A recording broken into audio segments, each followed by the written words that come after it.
31 décembre. Malachie, chapitre 3, versets 1 à 24. Eh bien, je vais envoyer mon messager pour qu'il aplanisse la route devant moi. Et soudain, il viendra pour rentrer dans son temple. Le Seigneur qui vous attendez, cet ange de l'Alliance, appelé de vos voix. Et voici, il arrivait, déclare l'Éternel, le Seigneur des armées célestes. Mais qui supportera les jours de sa venue, ou qui tiendra quand il apparaîtra, car il sera semblable au brasier du fondu, au savon de blanchisseur. Il suggérera pour fondre et déporer l'argent.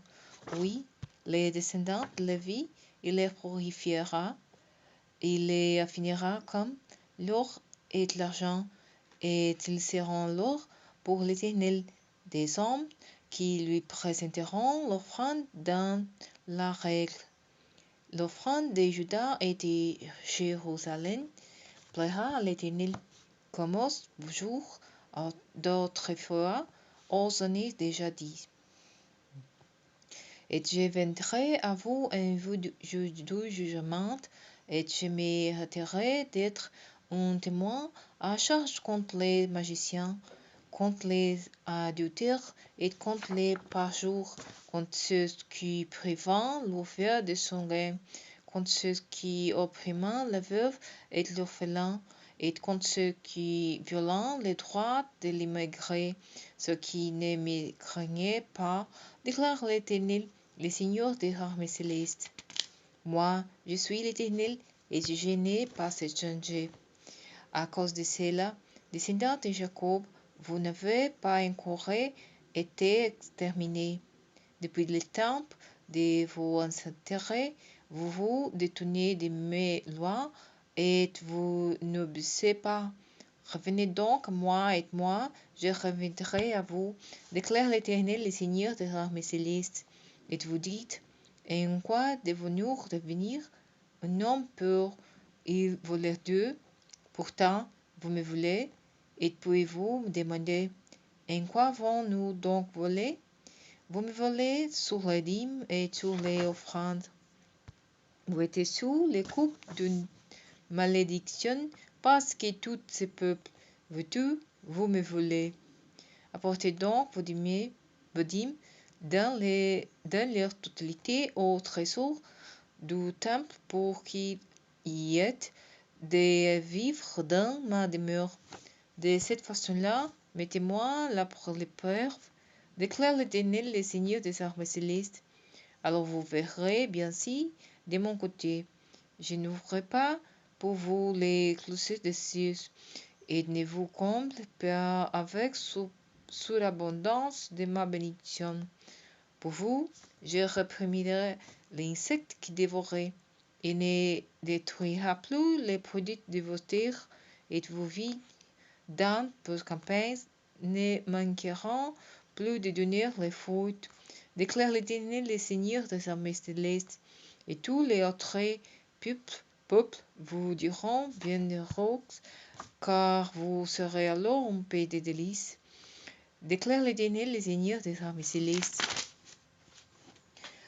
Vos propos contre moi sont durs, dit l'Éternel, et vous vous demandez, quels propos avons-nous proférés contre toi? Eh bien, vous avez dit, et c'est bien inutile de servir Dieu, et qu'avons-nous gagné en lui obéissant et en menant les dieux devant le Seigneur des armées célestes? C'est pourquoi, maintenant, nous estimons avec les arrogances car ceux qui font les mal prospèrent. Tout en mettant Dieu au défi, ils s'en sortent indemnes. Mais ceux qui craignent l'Éternel se sont entretenus les uns avec les autres. Et l'Éternel a prêté attention à ce qu'ils se sont dit. Il a entendu Alors on a écrit un livre évangile pour qu'il soit conservé les souvenirs de ceux qui craignent l'Éternel et qui l'honorent. Au jour où j'arriverai, déclare l'Éternel, le Seigneur des armées célestes, ces gens m'appartiendront et me seront précieux. J'aurai compassion d'eux tout comme un père a de la compassion pour une fille qui les sert. Alors à nouveau, vous verrez qu'il y a une différence entre les justes et les méchants, et entre celui qui sert Dieu et celui qui ne se le sert pas. Car voici, les jours viennent, ardents comme un brasier, autour les arrogants de ceux qui font le mal seront comme du chaume. Ces jours-là, ils seront consommés par le feu, déclare l'Éternel, le Seigneur des armées célestes, et il ne restera ni remords ni racine. Mais pour vous, cependant, vous qui me craignez, pour vous se lèvera le soleil de justice qui portera la guérison dans ses rayons. Alors vous sortirez et vous gambarderez tout comme des veaux à l'ingré. Vous pertinerez les méchants et ils seront comme de la cendre sous la plainte de vos pieds au jour où j'agirai, déclare l'Éternel, le Seigneur des armées célestes. Rappelez-vous les lois de Moïse, mon serviteur, à qui j'ai prescrit tellement Horeb des ordonnances et des lois pour tous les peuples d'Israël. Voici, je vous envoie les prophètes avant que les jours de l'Éternel arrivent, ces jours grands et terribles. Il fera revenir le cœur des pères vers leurs fils et celui des fils vers leurs pères, de peur que je vienne pour frapper l'épée et me les vouer par destruction.